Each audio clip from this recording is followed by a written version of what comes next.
Listen to that.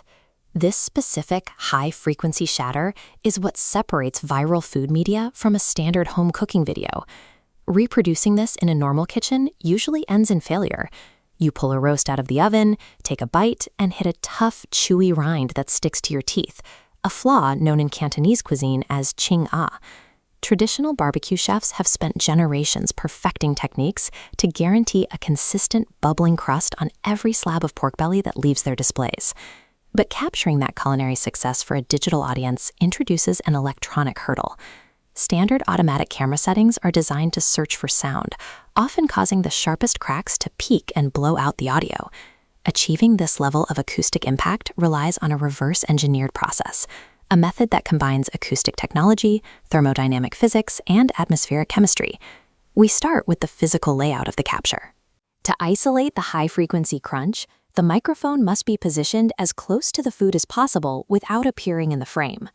Creators use tight focal lengths, like a 2x zoom lens, to resolve this. By cropping the physical space, they allow the microphone to hover just a few millimeters out of bounds while the food fills the frame. The danger here is auto-gain. When a kitchen is quiet during preparation, the camera searches for sound by increasing its internal sensitivity. So when the knife strikes the skin, that maxed-out sensitivity violently overloads the recording. The signal clips, replacing crispness with digital distortion. The solution is a manual override. By locking the audio levels low, the microphone is calibrated to handle the sudden peak of the impact. While locking the acoustics ensures a clean recording, that sound only exists if the physical moisture in the meat has been entirely eradicated. Moisture is the physical enemy of crispiness. Purging it from the skin is the primary goal of the preparation phase.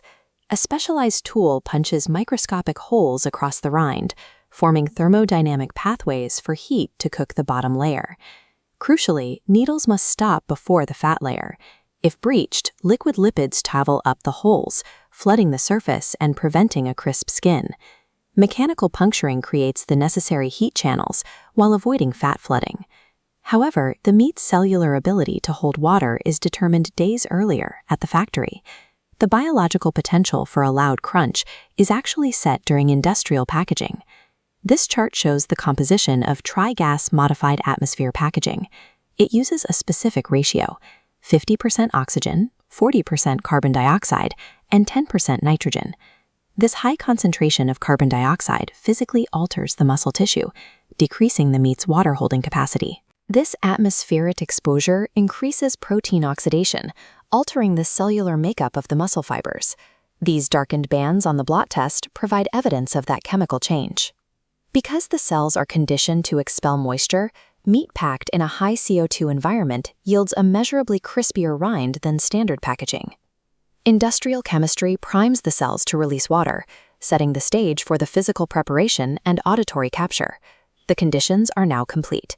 We have a chemically modified, low-moisture protein block that has been mechanically punctured without breaching its lipid boundary. Now the final catalyst is thermal shock. The dry skin is placed directly under a 450-degree broiler. Stripped of its water, the skin violently expands, puffing into a matrix of golden bubbles. In the studio, the camera is tight, the microphone is millimeters out of frame, and the audio levels are locked into a manual override. That viral soundbite is the final data point in a chain that begins with industrial chemistry, moves through thermodynamic discipline, and ends with the acoustic precision required to capture the event.